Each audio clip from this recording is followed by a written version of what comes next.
Hi, welcome to SBR Videos. I'm Peter Lushak. We are previewing the main card of UFC 185, and we are talking right now with returning guest Nick Kalikas from MMAOddsBreaker.com. Nick Kalikas, of course, is an MMA odds maker, a consultant for numerous high-profile sports books, and our call-in guest, always offering a very unique and valuable perspective on these fights and odds. Former MMA title contender Frank Trigg, also an analyst with MMAOddsBreaker.com. All right, guys, Rafael dos Anjos and Anthony Pettis.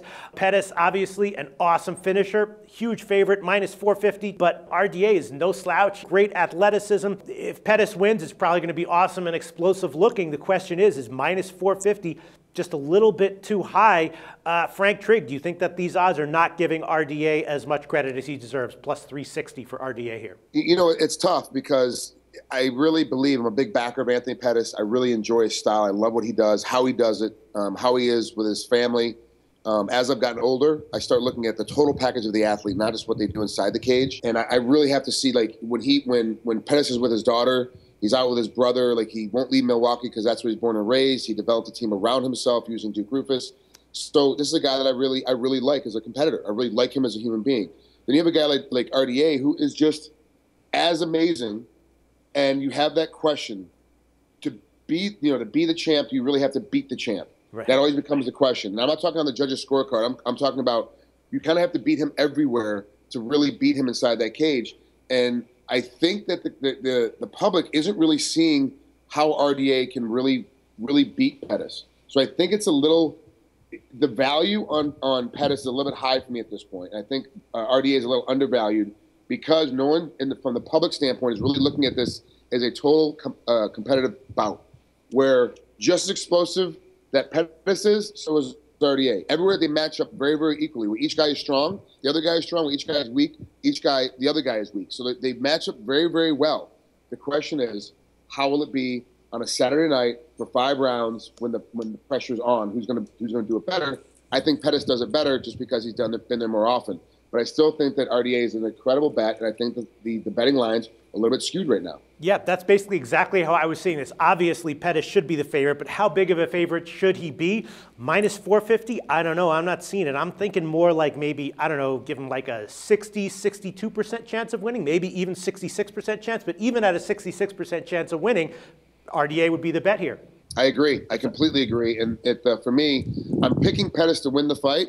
But when it's time for me to bet, lay my money down, it's going on dos Anjos. Nick Kalikas, Pettis, an awesome finisher. I'm assuming that's the kind of fighter who always, until he gets beaten, will take big public action. Is the public coming in on Pettis here? A little bit more so as of late, yes. I mean, parlay action, some straight action early on, but RDA has been getting some support as well. But we're gradually moving that line up. I know that people are going to go crazy trying to parlay Pettis as well, so you got to be a little bit cautious here. So even though sometimes, even if you're getting a little bit more action on the dog, the line can still increase. So the line movement's a little bit tricky at times, and people don't really have an accurate gauge on which way the sports books are getting action. But this fight, there is two-way action, but a little bit more is coming in on Pettis, and it is causing the line to creep up, and we're trying to keep, I think, the action a little bit even, but we're going to actually need Anthony Pettis probably to come through here in this spot. Yep. You're going to need Pettis. Why? Because of, I mean, they're putting him in all those parlays. No one's going to be putting RDA in parlays, right? No, there's going to be some decent straight action coming in his way as well. Because, I mean, he's such a well-rounded fighter, and you guys just nailed it. I mean, stylistically, they match up pretty good, but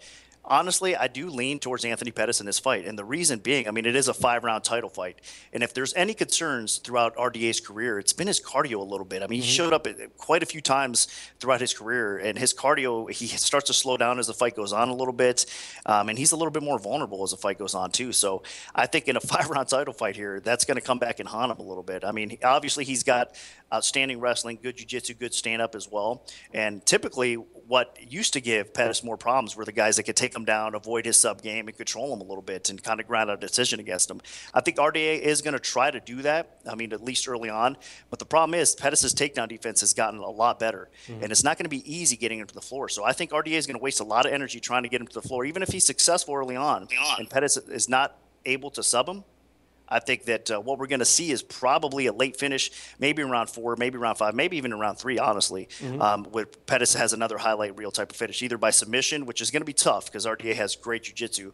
But look, I mean, nobody thought he finished Melendez either, and he did it. So I think we're going to see a highlight reel type of finish maybe late in the fight. Frank Trigg, what do you think about that? If Nick's analysis is correct, then maybe the over 2.5 rounds at just -140. It's a 5-round fight, but over 2.5. Not that many rounds, -140, not a huge price to pay there. You think that might be the best way to bet this fight? Absolutely, that's the best way to bet, because this fight for sure is going to get out of the first. It's for sure going to get out of the second. And that's where Dos Anjos, like Nick just said, that's where he starts to fall apart. He starts to fall apart. If he's going to fall apart, will be starting in the third. And that's where Pettis starts to swing and get better. It's almost like he has a high intense level that he starts the first and second rounds, but then Pettis starts to increase his pace come third, fourth, and fifth.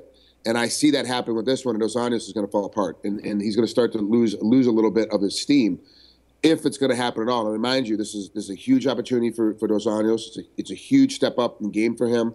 This is a life changer for him if he wins this fight, becomes champ. So he's putting a lot of time and dedication in his overall fight training camp. I just don't know if it's going to be enough come to the end. Definitely, if you're going to put some money down on this fight and you're not sure which way it's going to go, bet the over on this one. Yeah. I think it's going to be very, very quick. Like there might be points in the second round. We're going to be looking at it going, oh, hold on a second. Let's wait a little bit longer. Don't finish him yet. Let's just hold off for a second. Because I think Pettis, if he wants to, can accelerate very, very quickly and confuse Dos Anjos by coming out with a faster start, a more highlight reel start that will throw Dos Anjos off a little bit and make him waste a lot of energy, like Nick said, trying to get the takedown. Great thoughts, guys. I'm agreeing that over 2.5, just -140, looking kind of enticing. Thanks.